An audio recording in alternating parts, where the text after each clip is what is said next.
खबरें जो हमें सीधा जोड़ती हैं आपसे, जिनका आपकी जिंदगी पर होता है सीधा असर।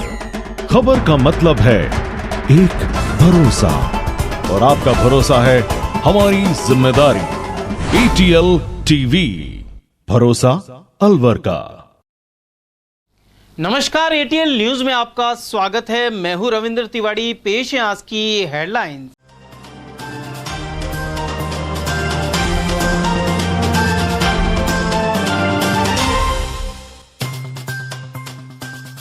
सावन में प्यासे लोगों ने रघुमार्ग और लाल डिगी पर किया चक्का जाम। पार्षद और बाशिंदों का भड़का आक्रोश। फार्म हाउस पर कब्जे की नीयत से गोली मारकर बुजुर्ग को किया गंभीर रूप से घायल। सीकरी थाना क्षेत्र का है मामला। जिला प्रमुख से हाथापाई करने वाले युवक ने फिर मचाया उपद्रव। मुंडाओं में पड़ोसी के घर के तोड़े पाइप, पुलिस ने लिया हिरासत में।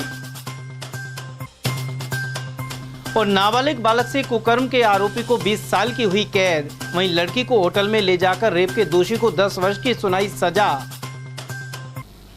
और अब खबरें विस्तार से। शहर में गुरुवार को रघुमार्ग और लाल डिगी क्षेत्र में चक्का जाम हुए। मुद्दा वही पुराना था, यानी जल संकट का। बारिश के दिनों में भी पानी की समस्या कायम है और ऐसे में गुस्साए लोग सड़कों पर उतर आए। पेश एक रिपोर्ट। चाहे बारिश हो या कोई अन्य मौसम, शहर में पानी की समस्या हमेशा बरकरार रहती है। गुरुवार को शहर के वार्ड 15 स्थित खदाना मोहल्ला क्षेत्र के लोगों ने पार्षद कैलाश कोहली के नेतृत्व में शहर विधायक संजय शर्मा के निवास के समीप रघु मार्ग पर रास्ता रोक दिया। स्थानीय लोगों का कहना था कि लंबे समय से क्षेत्र में पेयजल समस्या बनी हुई है। इसे लेकर कई बार अधिकारियों को अवगत कराया गया, लेकिन समस्या का कोई समाधान नहीं हो पाया है। पार्षद कैलाश कोहली का कहना है कि भले ही सरकार स्मार्टफोन वितरित कर रही है, लेकिन मूलभूत सुविधाओं के नाम पर पानी तक नहीं मिल रहा। वहीं रास्ता रोकने के दौरान पार्षद ने सरकार पर निशाना साधा। उन्होंने कहा कि कांग्रेस सरकार ने मोहब्बत की दुकान खोल रखी है, लेकिन लोगों के लिए पानी की व्यवस्था नहीं कर पा रही है। इसके अलावा जगह जगह राइजिंग लाइन से अवैध कनेक्शन होने के बावजूद कार्रवाई नहीं की जाती। यहाँ लगातार 15 दिनों से पानी की समस्या बनी हुई है। लोगों को इतना पानी के लिए तरसना पड़ रहा है। दूर दूर से ला रही है जनता, लेकिन नलों में एक बूंद पानी नहीं आ रहा। अब ये लोग मेरे पास में आते हैं, स्थानीय पार्षद होने के नाते मैं इनसे कहता हूँ भाई हमारे पास कोई समाधान नहीं है, आप ले चलो, जहाँ चलूंगा आपके साथ हूँ। अब ये सुबह कम से कम 15 दिन हो गए, अब पानी आज भी नहीं आया। अधिकारियों से मैंने बोला कम से कम आज तो पानी दे देना, सुबह जो भी सुबह देना, ताकि लोगों को सबको मिल जाए, लेकिन ये कोई व्यवस्था नहीं कर पा रहे। इतनी भयंकर समस्या है पानी के लिए। लोगों के पास में लेटरिन जाने तक के लिए पानी नहीं है। घर घर में शौचालय बना हुआ है, पीने तक के लिए लोगों के पास पानी नहीं है। अब ये कांग्रेस वालों ने मोहब्बत की दुकान खोल रखी है। खोल के नहीं, ये मीठे मीठे जनता को प्रबंध दे रहे हैं, लेकिन जनता के लिए पानी की व्यवस्था नहीं कर पा रही है सरकार। हमारा ये मानना है कि जनता को पूरा तरह से पानी मिले, अच्छा पानी मिले। रत्ती कुआ, दारू कुटर, घी वाली गली, आटे वाली गली, सोलालपुरा, पड़ाऊ की चक्की, केडलगंज, चाय पप्पू मोहल्ला, सोलालपुरा, कोली बस्ती, खदाना मोहल्ला, यहाँ पानी के लिए बहुत त्राही हो रही है। लोगों को बिल्कुल पानी नहीं मिल रहा। उधर क्षेत्र की महिलाओं ने कहा कि सरकार टॉयलेट बनाने की बात कहती है, लेकिन घरों में जब पानी ही नहीं होगा तो इस टॉयलेट का उपयोग कैसे होगा। उन्होंने बताया कि वार्ड में टैंकरों से पानी की सप्लाई भी बंद कर दी गई है। तो नहीं आएगा तो गाड़ी वाड़ी इनका शीशा वीशा सब टूटेगा। हाँ, कहता अब आ जाएगा और नहीं आएगा तो शाम को तोड़ेंगे, सबन ने मार धाड़ करेंगे। जब देखा कौन सा रोक है, रोक वाला को देखेगा हम, चाहे कोई आ जाए यहाँ, कोई भी ना रुकेगी जनता। कि आप एक बार चारों तरफ कैमरे को घुमाएं और लोग, मेरे से नहीं है, मेरी अकेले की समस्या नहीं है, हमारे पूरे वार्ड की समस्या है। लेकिन ये वार्ड में एक दिन का पानी नहीं है, मेरे ख्याल में 6 महीने हो गए लगभग। पहले तो एक दिन छोड़ के एक दिन आता था, फिर 2 घंटे आने लगा।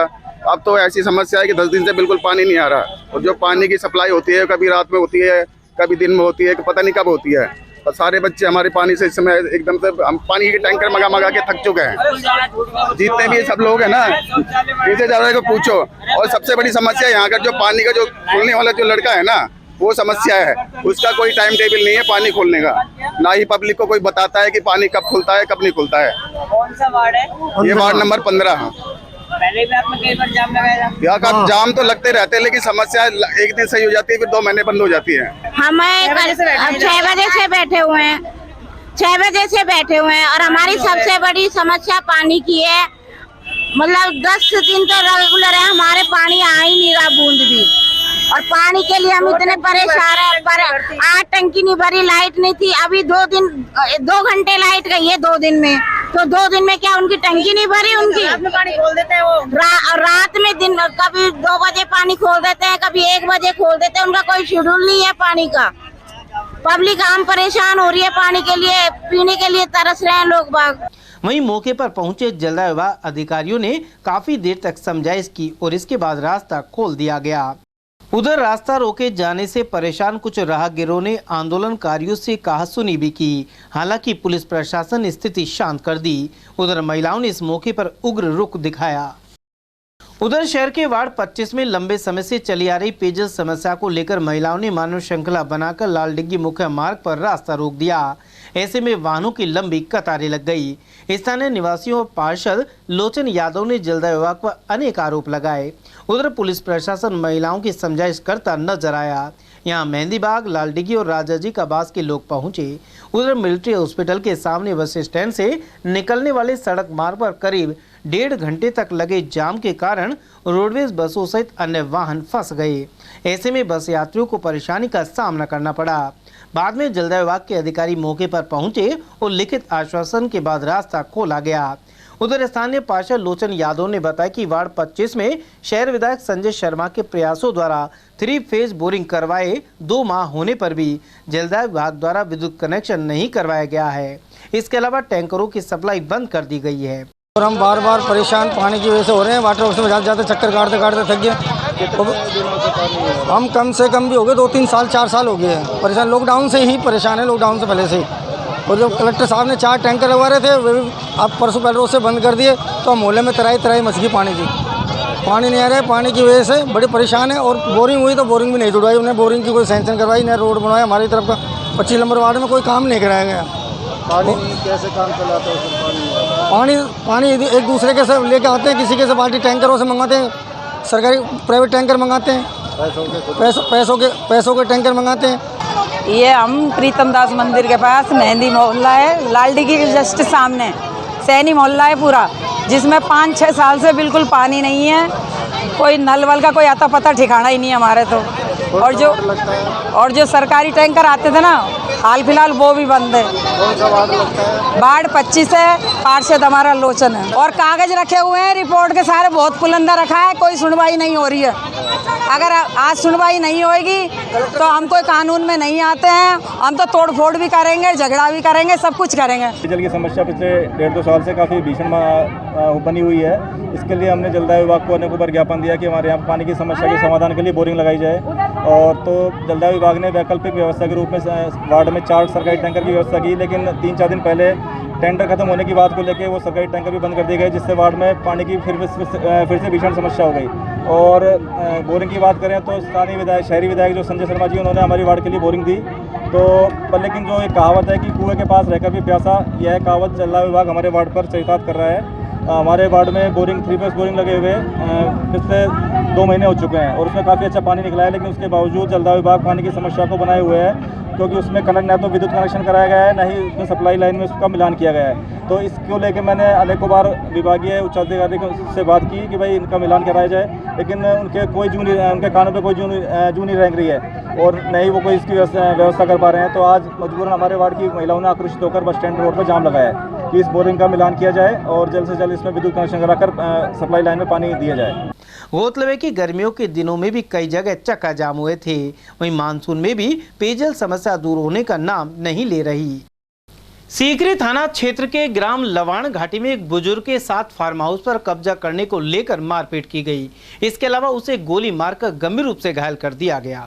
वृद्ध का सामान्य चिकित्सालय में इलाज जारी है। घायल वृद्ध भजन सिंह ने बताया कि वह सीकरी के पास लवाण घाटी पर फार्म हाउस में रहता है। इस पर कब्जे की नीयत से कुछ लोगों ने भजन सिंह के साथ मारपीट कर दी। जब बुजुर्ग ने भागने की कोशिश की तो फायरिंग कर दी गई, जिसके चलते गोली उसके पैर में लगी। ग्रामीण बुजुर्ग को लेकर सीकरी सीकरी के अस्पताल पहुंचे, जहां से उसे अलवर के जिला अस्पताल में रेफर कर दिया गया। वहीं पुलिस आगामी कार्रवाई कर रही है। मारपीट भी हुई है और गोली भी लगी है पाम में। हाँ, तो किसने मारपीट की, क्या इकबाल सिंह और लाला ये थे। पहले इकबाल ने गोली मारी, वो लगी नहीं, फिर दोबारा मैं भागने की कोशिश कर रहा, फिर लाला ने मारी, वो मेरे पाम में लगे। और काफ़ी थे, 10-12 आदमी थे। मैं फार्म पे रहता हूँ वहाँ, वो फार्म पे किया था वो कब्जे के चक्कर में। जमीन हमारी है, सारा कुछ हमारा। कौन सी जगह घटना है? लवाण घाटी है, सीकरी को थाना। हाँ। अलवर के चिरूनी नदी के पास जिला प्रमुख बलवीर सिंह छिल्लर से हाथापाई करने वाले युवक ने फिर हंगामा किया। वह बुधवार शाम मुंडावर कस्बे में अपने पड़ोसी के घर घुस गया। यह युवक छत पर चढ़कर चिल्लाने लगा और नल के पाइप तोड़ दिए। इस हंगामे से आसपास के लोगों में हड़कंप मच गया। गौरतलब है कि इस युवक ने हाल ही में अपनी मां के साथ जिला प्रमुख की कार में लिफ्ट ली थी। इसी बीच वह मां से झगड़ने लगा तो जिला प्रमुख ने उसे समझाने की कोशिश की। इससे ताव में आए युवक ने बलवीर सिंह छिल्लर के कपड़े फाड़ दिए, साथ ही उनकी कार का शीशा भी तोड़ दिया गया था। वहीं फिर से हंगामा करने पर पुलिस ने उसे हिरासत में ले लिया है। अलवर के पोक्सो कोड संख्या 4 ने नाबालिग बालक से कुकर्म के आरोपी को 20 साल की सजा सुनाई है। विशिष्ट लोक अभियोजक अनूप खटाने ने बताया कि भिवाड़ी थाना क्षेत्र के रहने वाले परिवादी ने मामला दर्ज कराया था। परिवादी और उसकी पत्नी मजदूरी करने गए थे। इसी बीच घर पर उनके अकेले बालक के साथ किराएदार रामचरण ने कुकर्म कर डाला। पुलिस ने मामला दर्ज कर आरोपी रामचरण को गिरफ्तार कर लिया था। न्यायाधीश हेमंत बघेला ने उसे दोषी मानकर 20 साल की सजा और 20,000 रुपए जुर्माने से दंडित किया है। श्रीमान हेमंत सिंह जी बघेला, पीठासीन अधिकारी, पोक्सो संख्या 4 द्वारा एक भिवाड़ी फेज 3 से संबंधित मामला था, थाने से संबंधित मामला था, जिसमें आरोपी रामचरण को 20 साल का कठोर कारावास व 20,000 रुपये से जुर्माने से दंडित किया गया है। नाबालिग बच्चे के साथ आरोपी द्वारा उसी के घर में, जो आरोपी किराए की हैसियत से उनके मकान में रह रहा था, क्योंकि उसके बच्चे के माँ बाप दोनों मजदूरी करने के लिए चले गए थे और आरोपी द्वारा उसको पीछे से बच्चे को, क्योंकि बच्चे की मानसिक जो हालत थी, जो कमज़ोर थी, उस बच्चे के साथ में दुष्कर्म किया गया। 20 साल की कारावास व 20,000 रुपये से दंडित किया गया है और 342 IPC में 1 साल का कारावास व 1,000 रुपये से दंडित किया गया। और वहीं एक नाबालिग को होटल में ले जाकर दुष्कर्म करने वाले 2 आरोपियों को पोक्सो कोड संख्या 1 ने सजा सुनाई है। विशिष्ट लोक अभियोजक रोशनदीन खान ने बताया कि मांडन थाने में यह मुकदमा दर्ज हुआ था। नाबालिग की अमित और जितेंद्र बेला फुसला कर ले गए थे। इसके बाद होटल में ले जाकर उसके साथ दुष्कर्म किया गया। विशेष न्यायाधीश जगेंद्र अग्रवाल ने आरोपी अमित को 10 वर्ष का कारावास दिया है। इसके अलावा जितेंद्र को 5 साल की सजा सुनाई गई है। ये मांडन थाना अंतर्गत क्षेत्र का मामला है। 12/1/2021 की घटना है। पीड़िता अपने घर से बहरोड गई हुई थी। वहाँ पे ये जो 2 मुल्जिमान हैं, अमित नाम का, जितेंद्र नाम का, इन दोनों ने इसको बहला फुसला कर अलग अलग जगह पर इनको लेके गए और एक होटल में इसके साथ बारी बारी से दोनों ने दुष्कर्म किया, जिसकी रिपोर्ट मांडन थाने में दर्ज हुई। चार्जशीट आई और चार्जशीट आने के उपरांत प्रोसिक्यूशन साइड से 10 गवाह और 26 दस्तावेजों को परीक्षित कराने के उपरांत और दोनों पक्षों की बहस सुनने के उपरांत आज विशेष न्यायाधीश महोदय जगेंद्र अग्रवाल जी ने एक जो मुलजिम जितेंद्र है उसको 10 साल की सज़ा और 30,500 रुपये जुर्माने से दंडित किया है। दूसरा मुलजिम है जितेंद्र, जिसको 5 साल की सज़ा और 15,500 रुपये से जुर्माने से दंडित किया है। टोटल कितनी सजा, कितना जुर्माना? टोटल अलग अलग दोनों मुलजिमानों को, एक मुलजिम को जो अमित जो मेन मुलजिम है उसको 10 वर्ष का कारावास किया है और 30,500 रुपये जुर्माना। दूसरा जो मुलजिम है जितेंद्र, उसको 5 साल की सज़ा और 15,500 रुपये जुर्माने से दंडित किया है। दोनों जो मुलजिमान हैं उनको अलग अलग धाराओं में सजा से दंडित किया है। अलवर के विजय मंदिर के समीप एक कार की टक्कर से युवक की दर्दनाक मौत हो गई। वहीं दूसरे को गंभीर अवस्था में जयपुर रेफर किया गया है। जानकारी के अनुसार रामगढ़ थाना क्षेत्र के टोडली गांव निवासी राजेश गुर्जर अपने साथी तौफीक खान के साथ जटियाना में डीजल भरवाने बाइक से जा रहा था। रास्ते में विजय मंदिर के समीप तेज गति से आ रही एक कार ने बाइक को टक्कर मार दी। इसके चलते 23 वर्षीय राजेश गुर्जर की मौके पर ही मौत हो गई। वहीं तौफीक खान को गंभीर अवस्था में जयपुर रेफर किया गया है। विजय मंदिर थाना पुलिस द्वारा सामान्य चिकित्सालय में शव का पोस्टमार्टम करवाया गया। इसका नाम राजेश है, टोडली का रहने वाला है। कहाँ जा रहे? डेरा कस्बा से डीजल लेने पेट्रोल पंप पे जा रहे थे। कहाँ? तौफीक था वहीं इनके देहरा दुकान के पीछे पड़ोस में रहता था। ये दोनों डीजल के लिए जा रहे थे। रास्ते में सामने से किया गाड़ी आई, उसने इनको टक्कर मार दी। तो राजेश मौके पे ही लगभग एक्सपायर हो गया और उसको जयपुर ले गए। तौफीक को जयपुर भेज दिया? जयपुर भेज दिया। कितने भाई बहन हैं? 4 भाई हैं, 2 बहनें। अच्छा, तो ये क्या काम करता था? दुकान पे रहता था, नौकरी करता था। दुकान पे रहता था।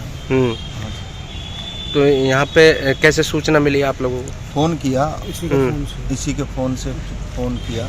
पुलिस वालों ने? नहीं, दूसरे बंदे थे जिन्होंने उठाया मौके पर। बाद में पुलिस भी पहुंच गई, उसको तुरंत हॉस्पिटल लेकर आए। यहाँ इसको मृत्यु घोषित कर दी। पुलिस आ गई थी? हाँ, पुलिस आ गई थी। नंगली मेगा गांव में जमीन के विवाद को लेकर हमले में एक महिला सहित 3 लोग गंभीर रूप से घायल हो गए। इन्हें उपचार के लिए अलवर रेफर किया गया है। जानकारी के अनुसार नंगली मेगा गांव निवासी राजेश, उसकी पत्नी रानी और भाई मांगीलाल पर गांव के ही 3 लोगों ने लोहे के पाइप और सरियों से हमला कर दिया। हमलावर खेतों में घात लगाए हुए बैठे थे।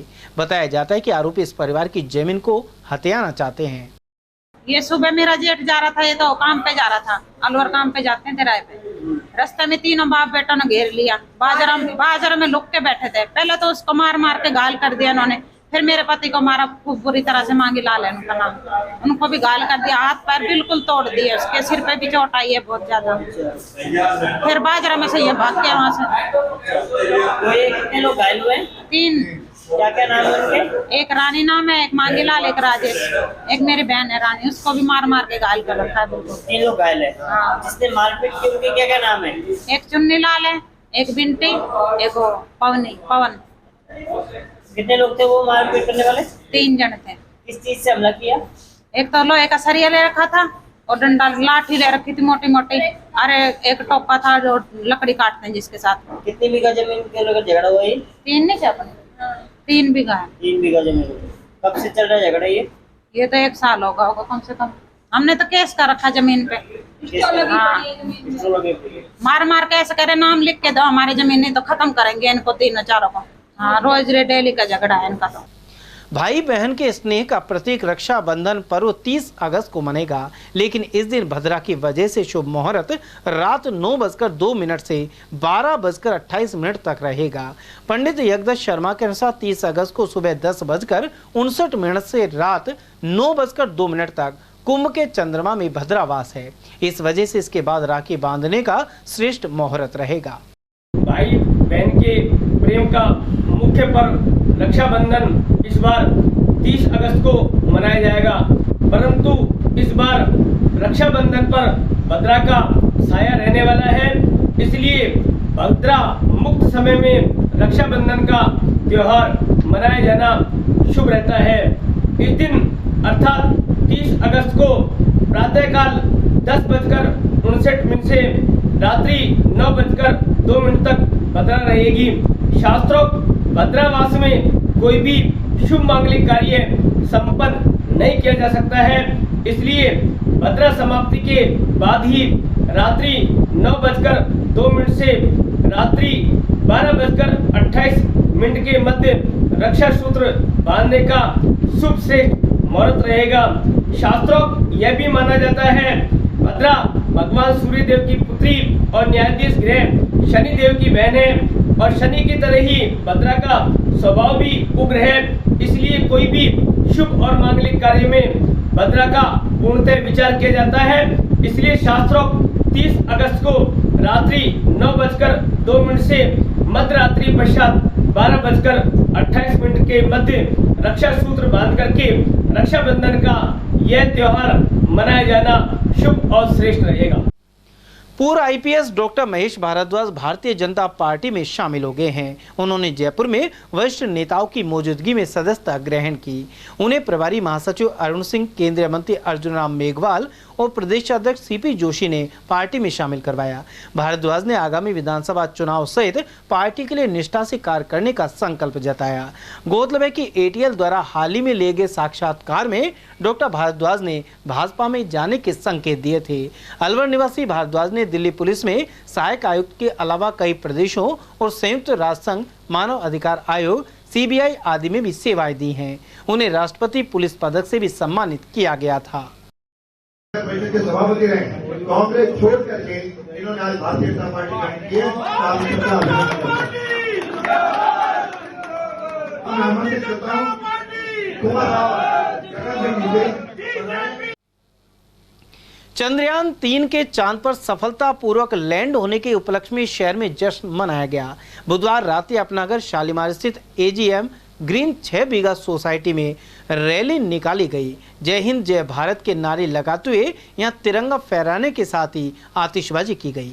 इस मौके पर बच्चों ने भी खुशी मनाई, जिनमें पार्थ, अन्नी, दिग्विजय, नैना, खुश और मनन आदि शामिल थे। इसके अलावा सोसाइटी सदस्य प्रखर माथुर, सूबेदार यादव, सोमदत्त दुबे, भास्कर, राजेश और भानु आदि की मौजूदगी रही।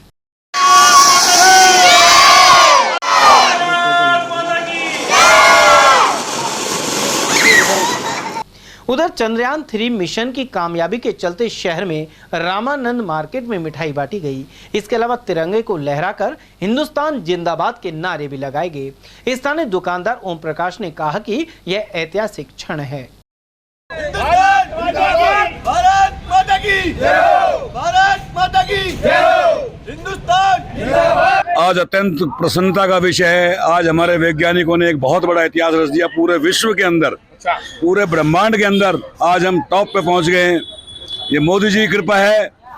ये हमारे जो इतने बड़े नेता हैं, उनके आशीर्वाद से आज इतना बड़ा काम हुआ है। इतना बड़ा काम हुआ है आज, उसको शब्दों में बयान कर नहीं सकते हम। इस खुशी के अंदर हमने पूरे बाजार के अंदर लड्डू वितरित किए हैं और खुशी का पूरा इजहार किया है। मोदी जी के राज में इतना बड़ा काम हो गया। सबसे बड़ी बात तो ये है, अंतरिक्ष के अंदर जान कामयाब उतर गया, रूस का फील हो गया, अपना कामयाब हो गया। सबसे बड़ी बात है ये। बोलो हिंदुस्तान जिंदाबाद। वहीं चंद्रयान से जुड़ी सफलता पर बुर्जा स्थित एफसीआई में बच्चों ने खुशी जाहिर की, साथ ही इससे जुड़ी कविताएं भी सुनाई। इस मौके पर कक्षा 3 से 10 के विद्यार्थी और स्टाफ सदस्य मौजूद रहे।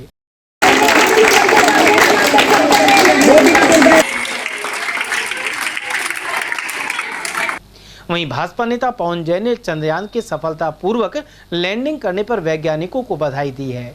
उन्होंने कहा कि भारत पहला देश है जो चांद के दक्षिणी हिस्से में लैंडिंग करने में सफल हुआ है। जैन ने इसे ऐतिहासिक पल बताया है। निश्चित रूप से आज हम विश्व के पहले नंबर के वो देश बने हैं जिन्होंने चंद्रमा की दक्षिणी सतह पर अपना यान या अपना विमान या अपने को उतारने में सफलता हासिल की है। और ये निश्चित रूप से इससे आने वाले समय में विकास के नए आयाम खड़े होंगे और जो कि एक आप अपने आप में प्रेरणा के लिए जो आदरणीय हमारे नरेंद्र मोदी जी को भी धन्यवाद देना चाहता हूँ कि चंद्रयान 2 जब हमारा फेल हुआ उस वक्त जो वैज्ञानिकों के साथ उन्होंने सहयोग किया, उनको मनोबल बढ़ाया, उसके लिए मैं आदरणीय नरेंद्र मोदी जी को धन्यवाद देता हूं। और उन्हीं कारणों की वजह से है कि आज वही वैज्ञानिक फिर से दोबारा हिम्मत करके उठे और चंद्रयान 3 का सफल आयोजन, सफल एक तरह से वहां पहुंचना, वो उसी का कारण है कि उनका मनोबल आदरणीय नरेंद्र मोदी जी ने वहां पर उनका बढ़ाया। और वहीं चंद्रयान 3 के चांद पर पहुंचने पर जहां देशवासी खुशी और गर्व से भरे हुए हैं, वहीं राजस्थान के खेल मंत्री अशोक चांदना द्वारा इस सफलता के बाद दिया गया बयान चर्चा का विषय बना हुआ है। चांदना ने अपने बयान में चंद्रयान में जाने वाले सभी यात्रियों को बधाई दे डाली, लेकिन मंत्री जी को यह पता नहीं था कि चंद्रयान 3 में कोई यात्री नहीं गया है। उनके इस बयान पर स्थानीय विद्यार्थियों ने खिल्ली उड़ाई।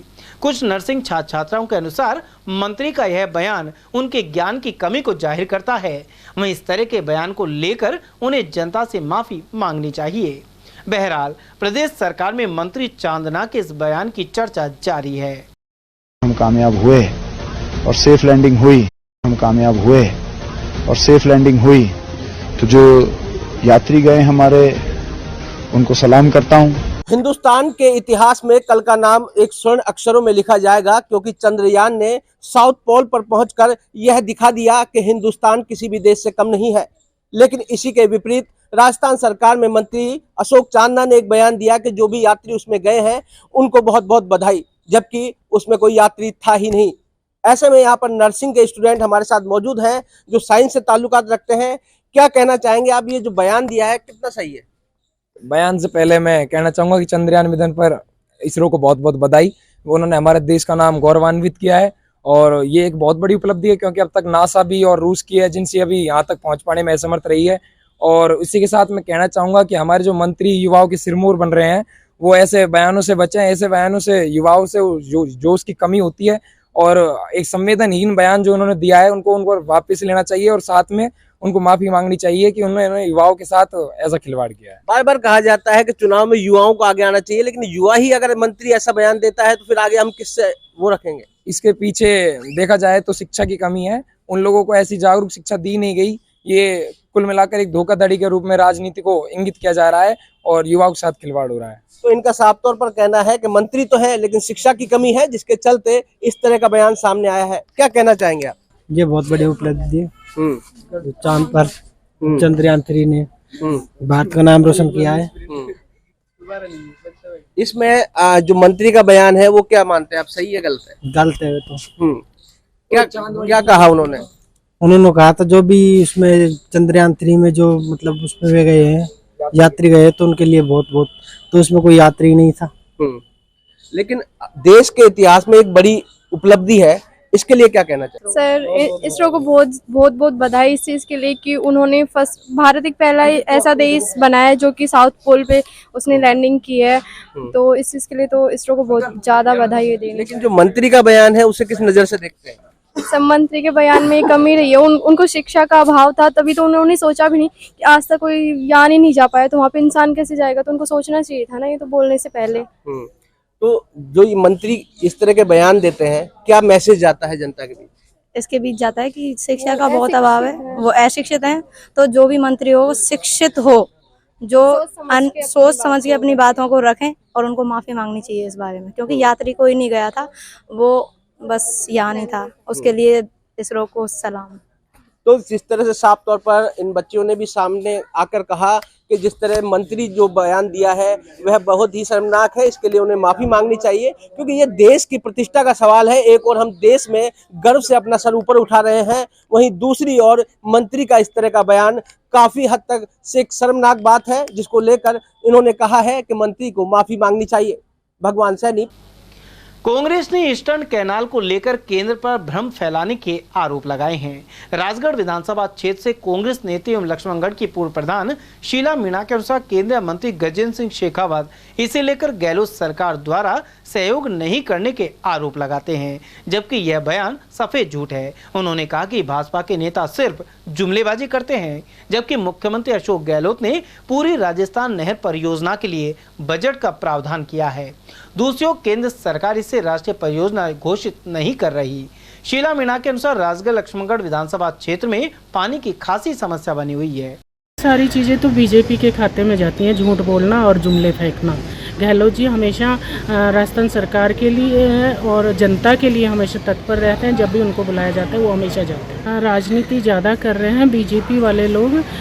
ये 13 जिला जो पानी के लिए तरस रहे हैं, इनकी फसल बाड़ी से पीने के लिए भी, तो ये सब जो मोदी जी जब आए थे चुनाव प्रचार में तो वो वादा करके गए थे राजस्थान की जनता से, वो राजस्थान की जनता के साथ खिलवाड़ कर रहे हैं मोदी जी। मैं सबसे ज़्यादा ERCP के लिए संघर्ष करूंगी, क्योंकि मेरा राजगढ़ क्षेत्र पानी के लिए सबसे ज़्यादा त्रस्त है।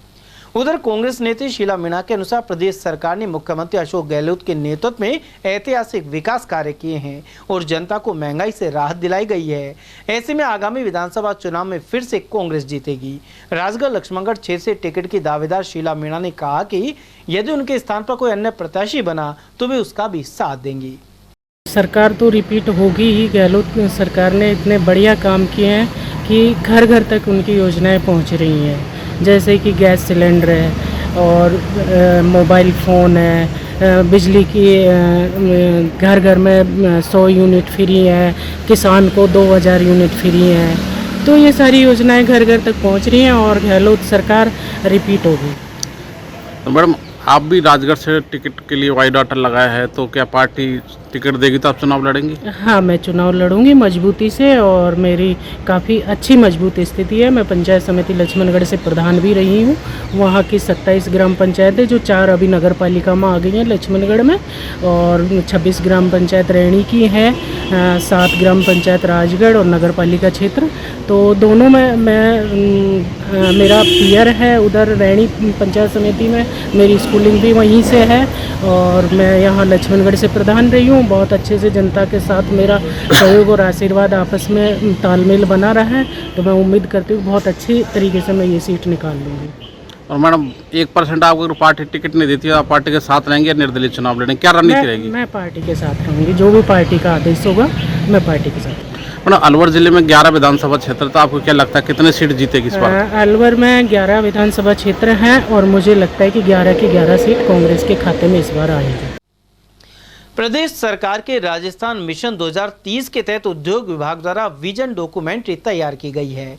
जिला उद्योग केंद्र की ओर से इस डॉक्यूमेंट्री को 5 सितंबर की सुबह 10 बजे दिल्ली रोड स्थित चैम्बर भवन में प्रदर्शित किया जाएगा। इस अवसर पर उद्योगपति, व्यापारी, ट्रांसपोर्टर्स और स्वयंसेवी संस्थाओं के प्रतिनिधि शामिल होंगे। साथ ही कई विभागों के अधिकारी भी मौजूद रहेंगे। इस बारे में महाप्रबंधक MR मीणा ने जानकारी प्रदान की। राज्य सरकार ने राजस्थान मिशन 2030 के तहत जो विजन डॉक्यूमेंट्स 2030 के जो दस्तावेज विकसित राजस्थान के लिए करने, उसी कड़ी में उद्योग विभाग द्वारा 5 तारीख को अलवर चैम्बर ऑफ कॉमर्स में उद्योगपतियों, व्यापारिक समूहों, ट्रांसपोर्टर्स और स्वयंसेवी संस्थान, इनके जो 2030 विकसित राजस्थान के लिए जो अलवर ज़िले के लिए इनके सुझाव और इनके जो अपने कोई भी और सजेशंस हैं वो लिए जाएंगे इनसे और उनको तैयार करके और राज्य सरकार को भेजे जाएंगे। तो इसी कड़ी में हमने सभी औद्योगिक एसोसिएशंस, व्यापारिक एसोसिएशन और रिको, DIC और माइंस और परिवहन विभाग, इनके अधिकारियों को बुलाया है और 5 तारीख को इसका प्रोग्राम है जिसमें लघु फिल्म भी दिखाई जाएगी, सभी विभागों की स्कीम्स की जानकारी भी दी जाएगी और सबके सुझाव लेके और उनको एग्जाइन करके राज्य सरकार को भिजवाया जाएगा। रामगढ़ विधानसभा क्षेत्र से और समाज ने भाजपा टिकट दिए जाने की मांग की है। और समाज सभा समिति के जिला अध्यक्ष रामस्वरूप एवं महामंत्री रमेश चंद्र के अनुसार यह समाज हमेशा से भाजपा को वोट देता आया है। 50,000 से ज्यादा और मतदाता रामगढ़ विधानसभा क्षेत्र में हैं और पूरे राजस्थान में इनकी संख्या करीब 20 लाख है। वहीं इस मुद्दे पर 3 सितंबर को रामगढ़ क्षेत्र में बैठक भी बुलाई गई है। इस प्रेस कॉन्फ्रेंस के जरिए बीजेपी से हमारा समाज टिकट की मांग करता है। 2,65,000 वोट हैं जो कि हमारी विधानसभा में, जिसमें से 50,000 वोट 55,000 के लगभग वोट हमारे ओड समाज के हैं। और हमारा ओड समाज कई बार टिकट की डिमांड करता है लेकिन हमारे को कभी टिकट नहीं दिया गया। इस बार हमारा समाज ये चाह रहा है कि हमें टिकट मिले। अगर टिकट नहीं मिला, हमें किसी कारणवश बीजेपी सरकार हमारे बारे में नहीं सोचती, तो हम इसके महापंचायत करके हम कोई और ठोस से ठोस निर्णय ले सकते हैं। और हमारे को इस वजह से, क्यों कि हम इसलिए डिमांड बीजेपी सरकार से कर रहे हैं कि हमारा 1980 से लेकर के आज तक हम बीजेपी के साथ रहे हैं। जब बीजेपी के साथ रहे हैं, वोट हम बीजेपी को देते हैं, बीजेपी के कार्यकर्ता हैं, तो हमारा पहला हक बनता है बीजेपी से टिकट मांगने का। और समाज के हमारे रामगढ़ विधानसभा में 55,000 वोट हैं और 55,000 में से 90% वोट बीजेपी के खाते में जाते हैं। ये इस बार नहीं, हर बार जाते हैं।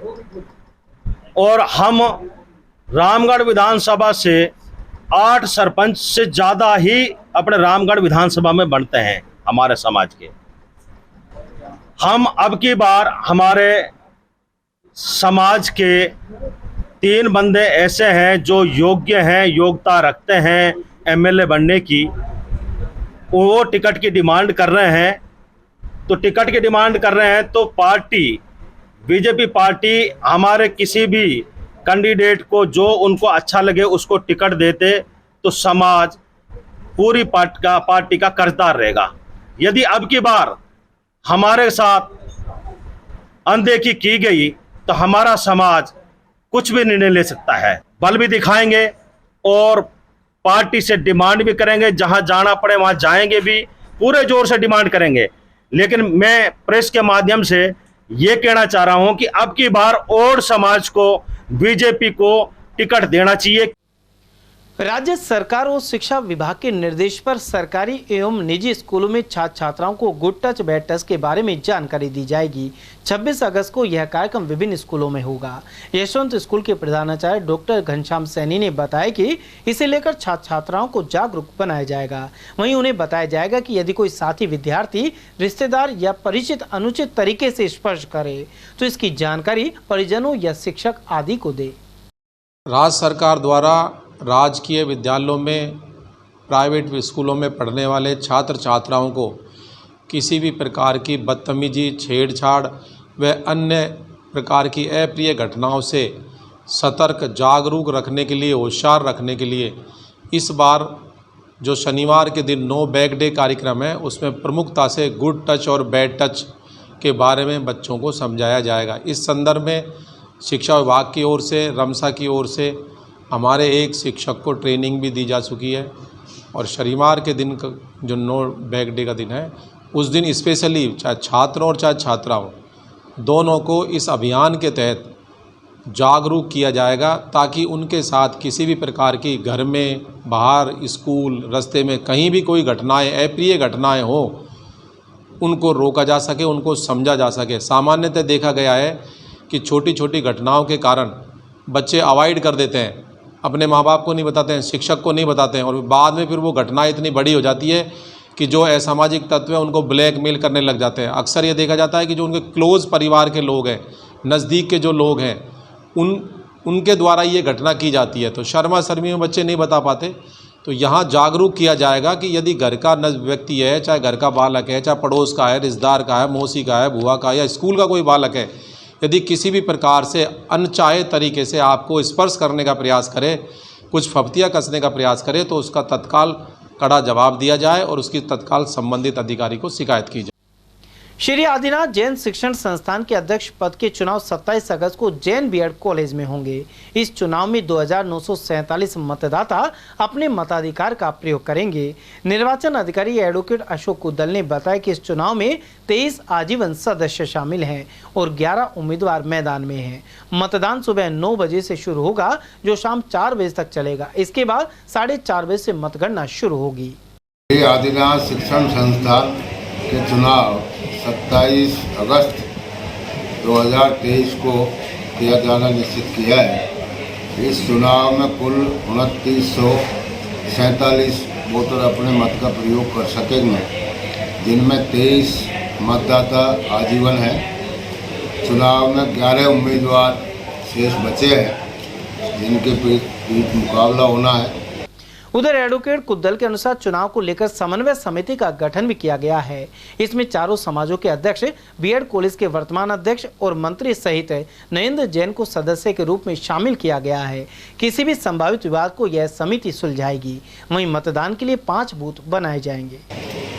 क्योंकि चुनाव समाज का है, विभिन्न तरह की भ्रांतियाँ पैदा होती हैं, इसलिए हमने उस सबको मद्देनजर रखते हुए एक समन्वय समिति का गठन कर दिया है, जिसमें चारों समाजों के अध्यक्ष और वर्तमान में आदिनाथ शिक्षण संस्थान के अध्यक्ष मंत्री और नरेंद्र जैन जो है उसमें सदस्य के रूप में होंगे। ये वहाँ इस समय कोई विवाद उत्पन्न होता है तो ये निपटाएंगे। सुरक्षा व्यवस्था का जिम्मा भी इन्हीं को दिया गया है और वहाँ जो प्रत्याशियों के बूथ व्यवस्था है उसको भी ये समन्वय समिति देखेगी और यानी जितनी भी आपत्तियाँ इस तरह की कुछ आएंगी तो हम इन समन्वय समिति से कोऑर्डिनेट करते रहेंगे। और गणना में भी ये तय हुआ है कि बूथवार गणना होगी तो बूथवार गणना के लिए भी ये जो है समन्वय समिति हमारा सहयोग करेगी। इस पर सभी उम्मीदवारों की सहमति हो गई है। अलवर कोर्ट परिसर में वकीलों द्वारा धरना देने के साथ ही हस्ताक्षर अभियान चलाया गया। बार एसोसिएशन के अध्यक्ष राकेश शर्मा और वकील हेमराज गुप्ता ने बताया कि मिनी सचिवालय में वकीलों के लिए चैम्बर निर्माण और अलवर को संभाग बनाए जाने की मांग है।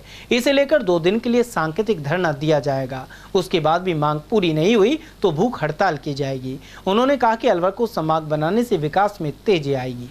जिला अभिभाषक संघ अलवर की तरफ से आज दिनांक 24/4/2023 से चैम्बरों का अलॉटमेंट नए परिसर भवन में नहीं बनने की वजह से स्ट्राइक पर हैं।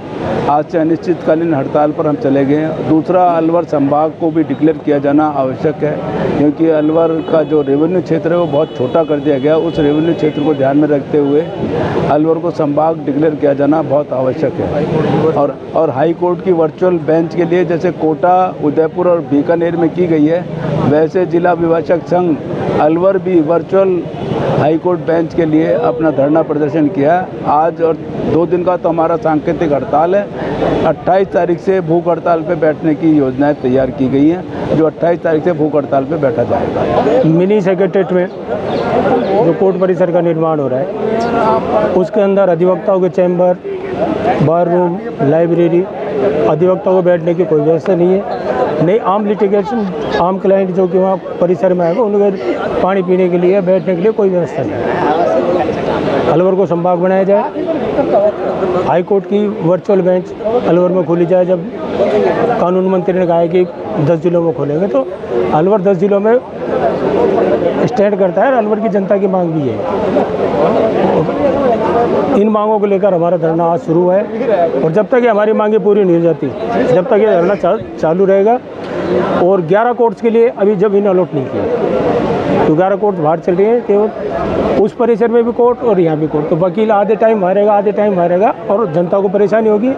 अलवर के नेताओं से, चाहे कोई सी किसी पार्टी का हो, जिला अभिभाषक संघ अलवर को से हम चेतावनी देते हैं कि अगर हमारी मांगों के समर्थन में उन्होंने जल्दी कोई निर्णय नहीं लिया, इसका खामियाजा बहुत बड़े रूप में भुगतना पड़ेगा।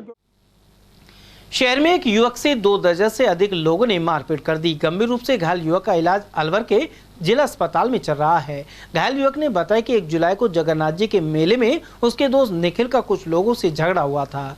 इसी रंजिश के चलते बुधवार रात यह लोग बस स्टैंड के पास उसकी शॉप पर पहुंचे और लाठी डंडों में सरियों से हमला कर दिया। पुलिस ने मामला दर्ज करते हुए जाँच शुरू कर दी है। क्या नाम है भैया आपका? आकाश। क्या घटना हुई है? वो 3-4 जनों ने मिलके मेरे को बाहर बुलाया था, फिर 15-20 जने आए, पीछे से मारने लग गए थे।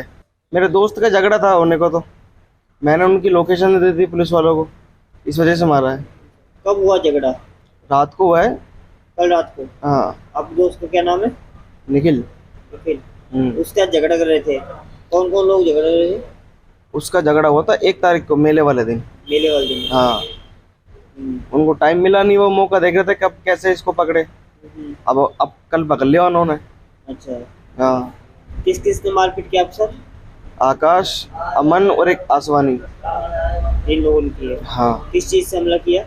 लोहे के डंडों से और उससे लाठियों से। ये ऑफ सर्कस की घटना है। बस स्टैंड रोड पे पुराना बड़ौदा बैंक के सामने दुकान है बेल्ट की, वहाँ पे। गोस्वामी तुलसीदास का 2 दिवसीय जन्मोत्सव सिटी पैलेस स्थित सीताराम जी महाराज के मंदिर में संपन्न हो गया है। यहां जिला सेशन जज हरेंद्र सिंह द्वारा पूजन एवं आरती के साथ ही श्री रामचरितमानस का अखंड पाठ प्रारंभ हुआ था। वहीं बुधवार को पाठ पूर्ण होने पर हवन यज्ञ एवं आरती हुई। इसके अलावा श्री रामचरितमानस के वाचकों का सम्मान किया गया। संस्था संरक्षक श्री कृष्ण गुप्ता एवं जितेंद्र खेड़ापति ने इस बारे में जानकारी दी। वहीं रामायण कथावाचक जगदीश सोनी ने बताया कि सम्मान का उद्देश्य इस अर्थ प्रदान युग में निष्काम सेवा करने वाले का मान बढ़ाना एवं सनातन धर्म के प्रति आस्था का भाव जागृत करना है। उधर मंदिर महंत गजेंद्र कटोरीवाला ने सभी श्रद्धालुओं को प्रसाद वितरित कर विश्व शांति की प्रार्थना की। श्री गोस्वामी तुलसीदास सेवा समिति के द्वारा दिनांक 22 तारीख को शहर महल स्थित सिटी पैलेस में श्री सीताराम जी के मंदिर में 24 घंटे का अखंड पाठ रामचरितमानस का आयोजित किया गया, जिसका दूसरे दिन समापन हुआ। समापन में हवन, पूर्णाहुति एवं उसके बाद सम्मानित और आमंत्रित गैर पेशेवर रामचरित मानस के पाठकों का सम्मान आयोजित किया गया। सम्मान का मकसद केवल ये है कि जो इस अर्थ युग में निष्काम सेवा कर रहे हैं और अपना पैसा लगा करके मंदिरों में रामायण जी कर रहे हैं और कभी जरूरत पड़ जाती है तो घरों में जाने को तैयार है, ऐसे सनातन प्रेमियों का हौसला वर्धन करना परम कर्तव्य है। हम तो फिर भी पेशेवर हैं और तुलसी बाबा के आज करीब 500 अनुयायी है, लेकिन हमारे पास बिगलो गिनती के 50 भी जिनों को घर घर से लेकर आए हैं। मेरा सबसे निवेदन ये है कि हर घर में तुलसी बाबा की स्थापना हो और पूजा हो। सबसे सरल साधना का कारण और तरीका श्रीमद् रामचरित मानस ही है, जिसके तुलसीदास जी ने लिखा है, कलयुग केवल नाम आधारा, सुमरी सुमरी नर उतरे पारा। राजीव गांधी ग्रामीण एवं शहरी ओलंपिक खेलों के तहत 1 सितंबर से इंदिरा गांधी स्टेडियम में जिला स्तरीय प्रतियोगिता होगी। जिला खेल अधिकारी अंजना शर्मा ने बताया कि ब्लॉक लेवल की विजेता टीमें अब जिला स्तर पर शिरकत करेंगी। इनके लिए फुटबॉल, रस्साकशी, टेनिस बॉल, क्रिकेट और कबड्डी आदि शामिल हैं। इन 76 टीमों के लिए स्टेडियम में तैयारियां शुरू कर दी गई हैं। कुछ मैच मोती डूंगरी केंद्रीय विद्यालय के अलावा राजर्षि कॉलेज मैदान में भी होंगे। सभी टीमों का जो है सिलेक्शन हो गया है। अब अपने यहाँ पर 76 टीमें आएंगी और इसके बाद अपने ग्रामीण और शहरी अपने स्टेडियम में तैयारियां शुरू कर दी गई हैं। नगर परिषद के द्वारा जो है ग्राउंड में जो एक ग्राउंड है उसकी जगह 4-4 ग्राउंड बनाने शुरू कर दिए। जहाँ मट्टी डलवानी है वहाँ मट्टी डलवा रहे हैं, ताकि वो जो किसी बच्चे को कोई मट्टी में कोई नुकसान ना पहुँचे। और घास की कटिंग और सफाई और सभी व्यवस्थाएँ कर दी गई हैं। तो अभी सर सभी गेम होंगे, जैसे अपना रस्साकशी है, एथलेटिक्स है, अपना फुटबॉल है, ये सभी गेम, अपने बास्केटबॉल वगैरह सभी गेम अभी आयोजित यहीं पर होंगे। कुछ गेम हम केवी में और कुछ आरआर कॉलेज में भी कराएंगे, ताकि क्योंकि यहाँ जगह नहीं है जिस कारण से वो इसको लिए हम उनको उधर शिफ्ट कर देंगे। राजस्थान रोडवेज के श्रमिक संगठनों द्वारा शुक्रवार को उप सर्कस पर दोपहर 12 बजे मानव श्रृंखला बनाई जाएगी। रोडवेज बचाओ रोजगार बचाओ के तहत यह प्रदर्शन किया जाएगा। एटक के प्रदेश सचिव जफर इकबाल ने बताया कि 11 सूत्री मांगों पर राज्य सरकार और निगम प्रशासन द्वारा कोई ध्यान नहीं दिया जा रहा है। पूर्व में 4500 बसें हुआ करती थी, जो घटकर 1300 रह गई है। इसके अलावा नई भर्ती भी नहीं की जा रही। साथ ही कर्मचारियों का वेतन और पेंशन भी समय पर नहीं मिल पा रहे हैं। ऐसा है जी, हमारा जो आंदोलन है 1 जुलाई 2023 से ये शुरू हुआ था जयपुर कन्वेंशन से। इसमें मुख्य रूप से हमारे 11 मांगों को लेकर के ये आंदोलन किया जा रहा है। इस चरणबद्ध आंदोलन के तहत कल 25 तारीख को होप सर्कस पर मानव श्रृंखला बना करके हम अपनी मांगों को तख्तियाँ लेकर के वहाँ जाएंगे और सरकार के सामने अपनी बात रखना चाहेंगे। यह जो आंदोलन है पूरे राजस्थान में होगा और सभी इकाइयों पर होगा। इस तरह की 11 मांगों को लेकर के ये आंदोलन चल रहा है। हमारी समय पे सुनवाई सरकार नहीं कर रही है। ये जो सभी मांगे हैं ये काफ़ी लंबे समय से चल रही हैं और सरकार ने वादा किया था कि हम इनको निभाएंगे, परंतु आज इनका 6 महीने से भी कम समय बचा है और सरकार हमारी तरफ कोई ध्यान नहीं दे रही है। सरकार ने हमारी बात नहीं सुनी तो 5 सितंबर को पूरे राजस्थान में चक्का जाम हड़ताल 24 घंटे की जाएगी। अलवर के नर्सेज कर्मी शुक्रवार को महारैली में शामिल होने जयपुर जाएंगे। जिलाध्यक्ष राजपाल ने बताया कि उनका आंदोलन लगातार जारी है। उन्होंने कहा कि शुक्रवार को महारैली के कारण अलवर के अस्पतालों में चिकित्सा व्यवस्थाएं प्रभावित रहेंगी। इसके चलते जिला अस्पताल से कल दोपहर से ही मरीज छुट्टी लेकर जा रहे हैं। दिल्ली हो या राजस्थान, दिल्ली हो या राजस्थान, राजस्थान संयुक्त नर्सेज संघर्ष समिति के द्वारा प्रदेश व्यापी आह्वान पर ये हमारा आंदोलन बदस्तूर जारी है। और आप देख रहे हैं कि आंदोलन के आज हमारे धरने के अंतिम दिन 38वें दिन और हमारी टोकन स्ट्राइक के आज 9वें दिन भी हमने नर्सेज में एक जोरदार प्रदर्शन किया है। और कल संपूर्ण राजस्थान की प्रदेश व्यापी आह्वान पर और हमारे ज़िले से नर्सेज जयपुर की ओर कूच कर रही हैं और लगभग 50,000 की संख्या में नर्सेज एकत्रित होकर के पूरे राजस्थान भर के नर्सेज एकत्रित होकर के एक महारैली का आयोजन करेंगे। कल समस्त प्रकार की चिकित्सा व्यवस्थाएं प्रभावित होंगी और आप देख भी रहे हैं कि हमारे एक उदाहरण हम जनरल हॉस्पिटल का ही अगर आप देख सकते हैं, जिला मुख्यालय का आप देख सकते हैं कि कल दोपहर के बाद लगातार मरीज छुट्टी लेकर के जा रहे हैं। मरीजों से आप लोगों ने भी बात करी, हमारे भी साथियों ने बात करी कि आप छुट्टी लेके जा रहे हैं, तो उनका एक ही था कि हमारी सेवा करने वाली जब नर्सेज ही हमारे बीच नहीं रहेंगी तो हमें यहाँ पर घर रहने का कोई फायदा नहीं। इसी नर्सेज ने ये जो मुकाम आम जनता से जो परसेप्शन पाया है, ये आम जन से सेवा के बावजूद पाया है, क्योंकि हमारे यहाँ भौगोलिक क्षेत्र के हिसाब से बहुत बड़ा जिला है और जहाँ मरीज बेड से अधिक संख्या में भर्ती रहते थे, आज वार्ड धीरे धीरे खाली हो चुके। प्रशासन पर भी असर पड़ने लगा है। प्रशासन ने भी मांग करी है कि हमें अन्य जगह से स्टाफ चाहिए, तो सरकार से हमारी यही फिर गुजारिश है कि हमारी मांगों को जल्द से जल्द पूरा करें, अविलंब रूप से उनको पूरा करना चाहिए। उधर पीएमओ सुनील चौहान के अनुसार हड़ताल को देखते हुए वैकल्पिक व्यवस्था कर ली गई है। इसके अलावा रूटीन ऑपरेशन को फिलहाल रोक दिया गया है। कल नर्सिंग कर्मी की हड़ताल को देखते हुए अस्पताल में हमने FMG इंटर्न्स को ड्यूटी पे लगाया है, वार्डों में लगाया है। जो NB के स्टूडेंट्स हैं उनको भी लिया है, साथ में जो DRP के रेजिडेंट्स हैं उनकी भी ड्यूटीज लगाई है और सभी अपने कंसर्न में देंगे। जो प्लेसमेंट एजेंसी के नर्सिंग कर्मी हैं वो अपना काम करते रहेंगे, उनकी ड्यूटी सभी वार्डों में लगा दी गई है। और बेसिकली जो रूटीन ऑपरेशंस हैं उनको हमने पोस्टपोन किया है और जो इमरजेंसी ऑपरेशन है वो बदस्तूर जारी रहेंगे और मरीजों को किसी तरह की असुविधा नहीं हो उसके लिए पूरा भरसक प्रयास किया गया है। आयुर्वेद विभाग से बात हुई है, वो अपने कुछ नर्सिंग कर्मी भेज रहे हैं और ESI के डीन साहब से भी बात हुई है, तो वो भी अपने कितने स्टाफ को हमारे पास रिलीव करके भेजते हैं वो उसके बाद पता लगेगा। शहर में बाबू शोभाराम कला कॉलेज में शुक्रवार को रोजगार मेला लगेगा। इस सिलसिले में गुरुवार को संभागीय आयुक्त अतर सिंह नेहरा और जिला कलेक्टर पुखराज सेन ने निरीक्षण किया। इस राज्य स्तरीय मेले के लिए हजारों अभ्यर्थी रजिस्ट्रेशन करवा चुके हैं। कला कॉलेज में विभिन्न स्थानों से 41 कंपनियों के प्रतिनिधि पहुंचेंगे।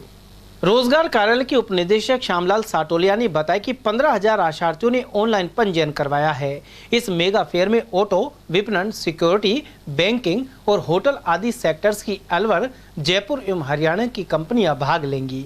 उन्होंने बताया कि मुख्यमंत्री की घोषणा के अनुसार मेगा जॉब फेयर आयोजित हो रहे हैं। माननीय मुख्यमंत्री महोदय की बजट घोषणा 2023-24 के अनुसार पूरे राज्य के युवाओं को आत्मनिर्भर, स्वावलंबन एवं रोजगार देने के लिए मेगा जॉब फेयर का एक कंसेप्ट घोषित किया गया था। इसके तहत कौशल नियोजन एवं उद्यमिता विभाग राजस्थान ने पूरे राज्य में 17 रोजगार मेले बड़े स्तर पर अभी आयोजित कर दिए गए हैं। इन मेलों में करीब 4 लाख युवाओं ने भाग लेकर के 50,000 युवक युवतियों को प्राथमिक रूप से चयनित करवाया गया है।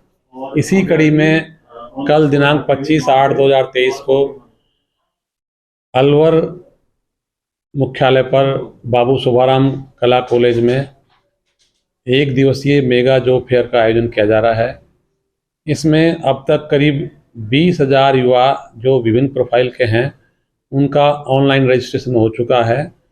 साथ ही करीब 42 कंपनियों की 12,000 से अधिक वैकेंसियां हमें ऑनलाइन पोर्टल पर रजिस्टर करवाई जा चुकी हैं।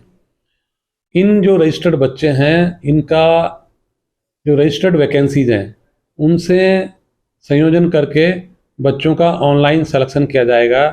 प्रत्येक सहभागी को 3 कंपनियों का ऑप्शन दिया गया है जो उसकी योग्यता, उसकी रुचि, उसके अनुभव से मेलजोल करती हुई है।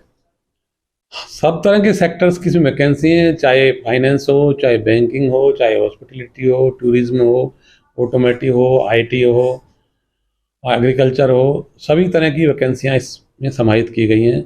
इसी तरह सभी प्रोफाइल्स को जो बच्चे हैं, चाहे 8वीं पास है, 10वीं पास है, 12वीं पास है, ITI है, पोलोटेक है, MBA है, BCA है, BBA है, सभी के लिए समान रूप से अवसरों की उपलब्धता सुनिश्चित की गई है। कुल मिलाकर के सरकार का एक मिला जुला प्रयास है जिसमें रोजगार विभाग सहभागी है। इसी क्रम में आज जिला कलेक्टर महोदय ने और संभागीय आयुक्त महोदय ने हमें जो मेले की पूर्व तैयारियों की समीक्षा करके आवश्यक निर्देश दिए हैं उनकी पूर्ति हमारे द्वारा की जा रही है।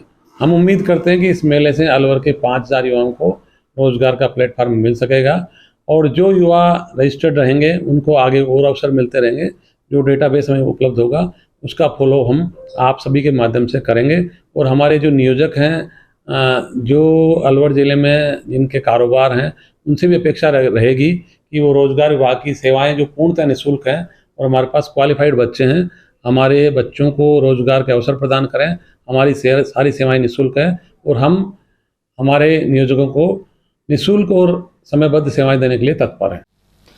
कनाडा में आयोजित विश्व पुलिस फायर गेम में गोल्ड मेडल अर्जित करने वाली सरिता शर्मा का कर्मचारी कॉलोनी में सम्मान हुआ। साथ ही उनकी मां का भी अभिनंदन किया गया। यह कार्यक्रम बुधवार को आयोजित हुआ। इस दौरान युवा ब्राह्मण सभा परिवार के अध्यक्ष आकाश मिश्रा और अन्य पदाधिकारी मौजूद रहे। उन्होंने बताया कि सरिता शर्मा उत्तर प्रदेश के मेरठ में पुलिस विभाग में कार्यरत है। उन्होंने 3 किलोमीटर स्टीपल चेज में कुल 35 बाधाएं पार कर गोल्ड मेडल जीता है। भगवान परशुराम के चित्र पर माल्यार्पण के बाद उन्हें प्रतीक चिन्ह प्रदान किए गए।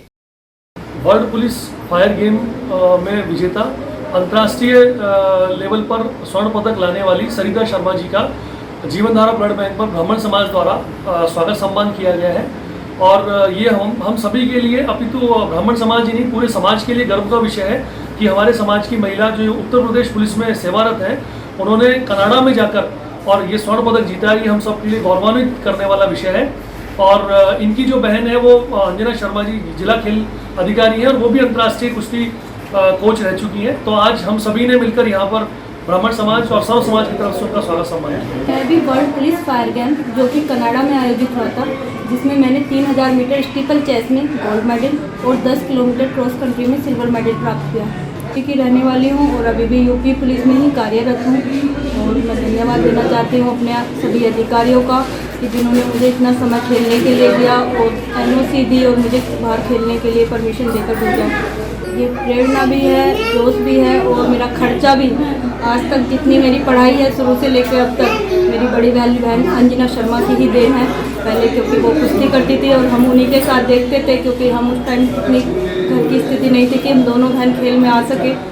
उन्होंने फिर पहले खुद करा और करने के बाद सारी मेरी मेहनत कराई और मुझे आज यहाँ तक पहुँचाया। तो आपको यही कहूँगी कि जो आपका लक्ष्य है आप उसे पूरा करो, क्योंकि सभी लक्ष्य को प्राप्त करने में कठिनाइयाँ आती हैं, लेकिन ये भी साथ ही साथ है कि मदद करने वाले लोग भी बहुत होते हैं और आप अपना लक्ष्य प्राप्त कर सकते हैं अगर आप में अंदर जज्बा है। पहले तो मैं ब्राह्मण समाज का धन्यवाद देना चाहती हूँ कि मैं यूपी की महिला होने के बावजूद भी उन्होंने मुझे यहाँ बुलाकर सम्मानित किया और बहुत बहुत दिल से धन्यवाद है उनके लिए। और मैं बहुत खुश हूँ कि उन्होंने मुझे यहाँ आकर सम्मानित किया।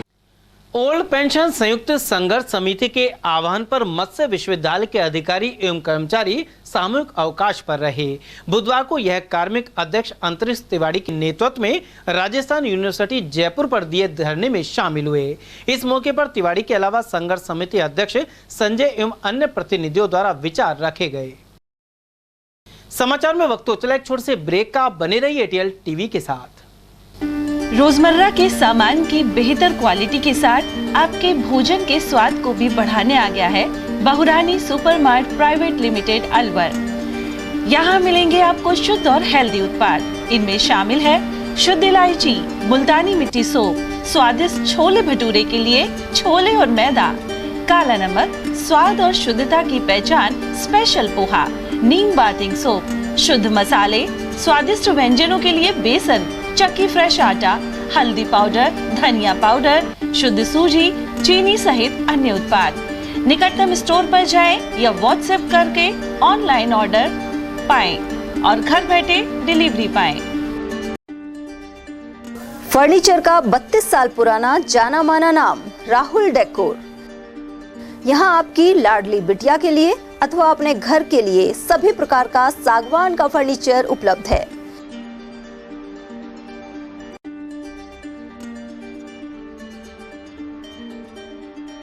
Double bed, dressing table, sofa set सागवान एवं कपड़े वाले तथा सेंटर टेबल, भट्टी कलर, स्टील अलमारी, ब्रांडेड एवं सॉफ्टी फोम के गद्दे आपकी नाप तोल से बनाए जाते हैं।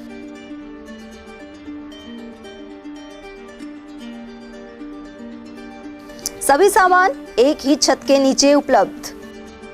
हमारा पता है अलवर बोर्ड, जसवंत तिराहे से पहले, कटी घाटी, अलवर।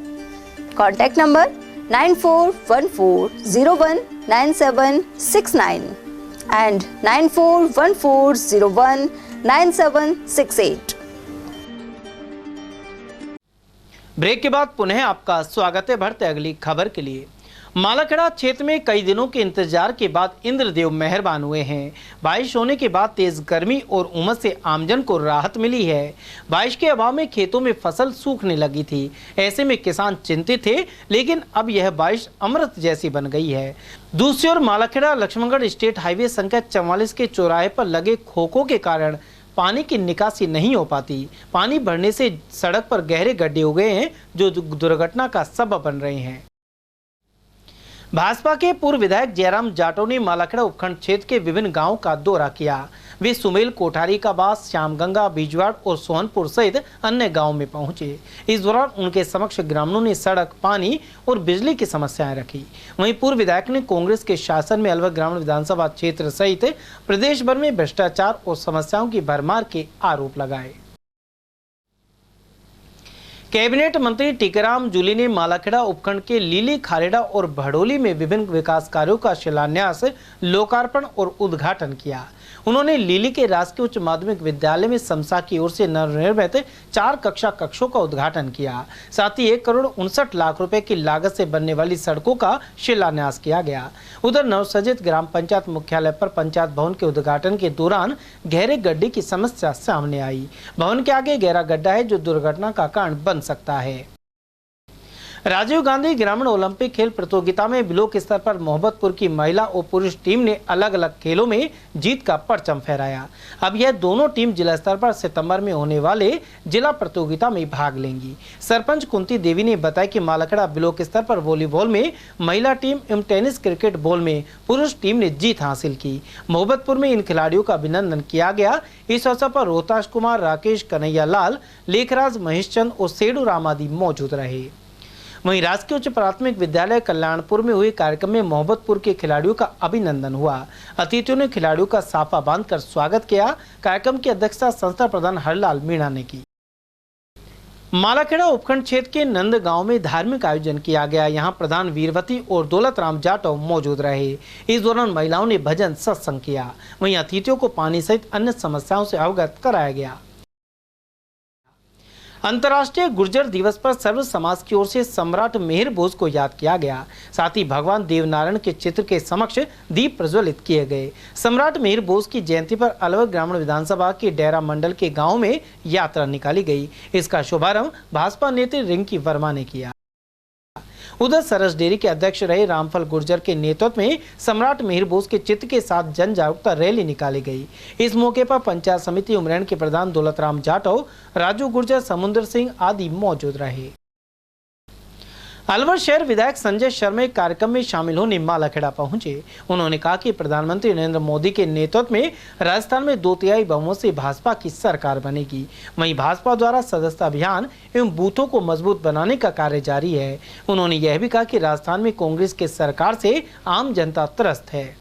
भारतीय जनता पार्टी कार्यकर्ता बेस्ड पार्टी है और जब से भारतीय जनता पार्टी का गठन हुआ है, लगातार कार्यकर्ताओं को तवज्जो देना, उसका सम्मान करना भारतीय जनता पार्टी का शीर्ष नेतृत्व का कार्य है। और इस वक्त जो कार्यक्रम चल रहा है उसमें प्रत्येक बूथ पर कम से कम 10 कार्यकर्ता नए जोड़ने हैं। पार्टी का सदस्यता अभियान भी चल रहा है, उसमें जो नया युवा पीढ़ी है उसको भारतीय जनता पार्टी से जोड़ने का कार्य, साथ ही साथ जो हमारे बालक बालिकाएँ जिन्होंने 18 वर्ष पूर्ण कर लिए हैं, क्योंकि मतदाता सूची में नाम जोड़ने का काम चल रहा है, तो कार्यकर्ता घर घर जा कर के वो बालक बालिकाएं जिन्होंने 18 वर्ष पूर्ण कर लिए हैं और उनको वोट देने का अधिकार मिल गया है, उनका नाम भी मतदाता सूची में जोड़ने का काम भारतीय जनता पार्टी का कार्यकर्ता बखूबी कर रहा है। और मेरा ये मानना है कि पूरे विश्व के नेता आदरणीय नरेंद्र भाई मोदी के नेतृत्व में 2023 में जो विधानसभा के चुनाव होने जा रहे हैं उसमें 2/3 बहुमत से अधिक बहुमत लेकर के राजस्थान में भारतीय जनता पार्टी की सरकार बनने जा रही है, युवा साथियों के बल पर, भारतीय जनता पार्टी के कार्यकर्ताओं को। सरिस्का टाइगर रिजर्व में बाघों के बीच संघर्ष की आशंका जताई गई है। बाघिन ST9 के बाएं कंधे सहित एक अन्य स्थान पर घाव दिखाई दिया है। सूचना मिलने पर पशु चिकित्सकों की टीम ने बाघिन का इलाज शुरू कर दिया है। उधर सरिस्का प्रशासन ने बाघों की मॉनिटरिंग भी बढ़ा दी है। DFO जगावत ने इस बारे में जानकारी प्रदान की। आशंका है कि बाघों में संघर्ष के दौरान शरीर पर यह कट लगा है। और अब चलते हैं खैरतल तिजारा जिले की खबरों की तरफ। खैरतल में स्वामी सर्वानंद महाराज का 46वां वर्षीय उत्सव हर्षोल्लास के साथ मनाया गया। इस दौरान प्रेम प्रकाश आश्रम के संत इंद्र प्रेम प्रकाशी ने कहा कि स्वामी सर्वानंद महाराज ने लोगों को प्रभु से जुड़ने के साथ ही सांसारिक कर्तव्यों को भी निभाने का संदेश दिया था। वहीं इस दौरान संत उमेश प्रेम प्रकाशी और भगत माणक चंद ने भी प्रवचन दिए।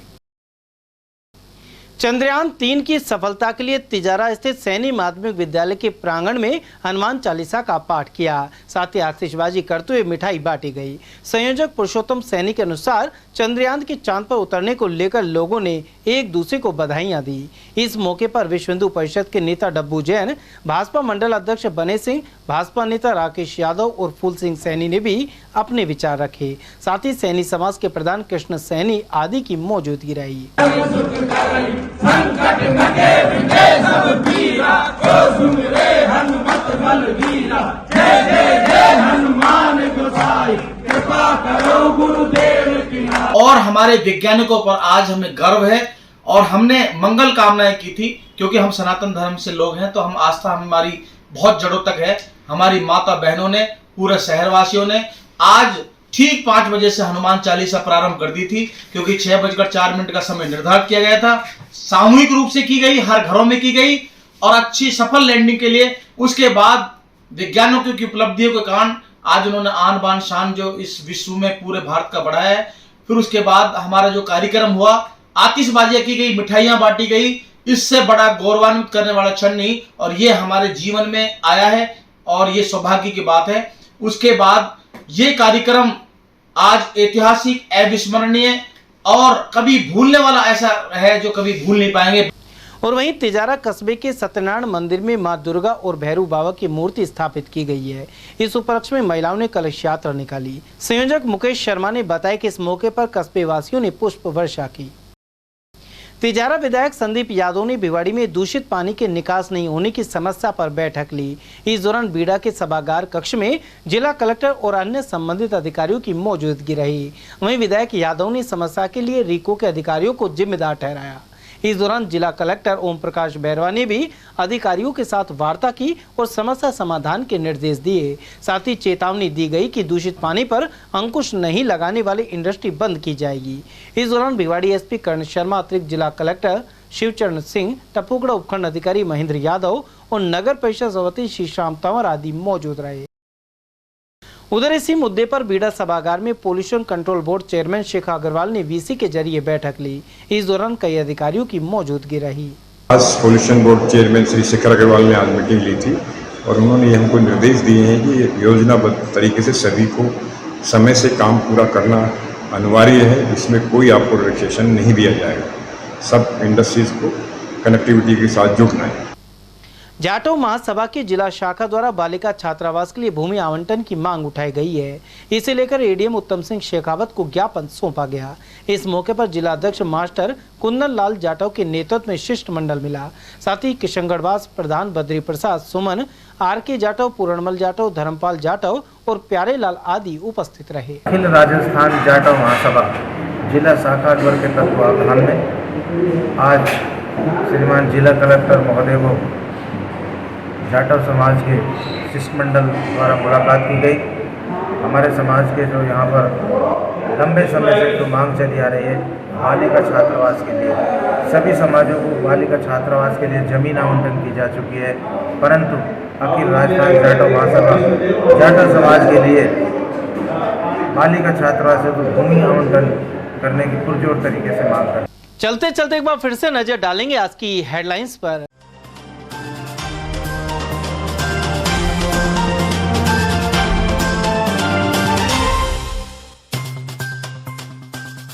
सावन में प्यासे लोगों ने रघु मार्ग और लाल डिगी पर किया चक्का जाम। पार्षद और बाशिंदों का भड़का आक्रोश।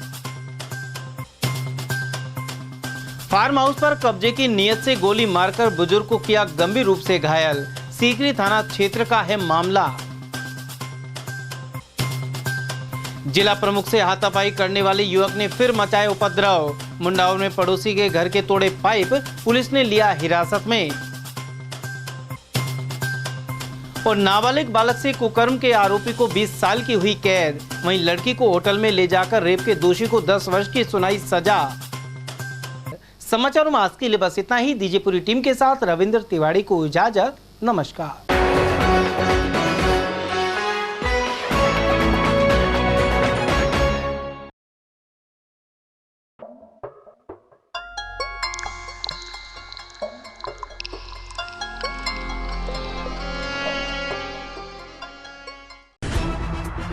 खबरें जो हमें सीधा जोड़ती हैं आपसे, जिनका आपकी जिंदगी पर होता है सीधा असर।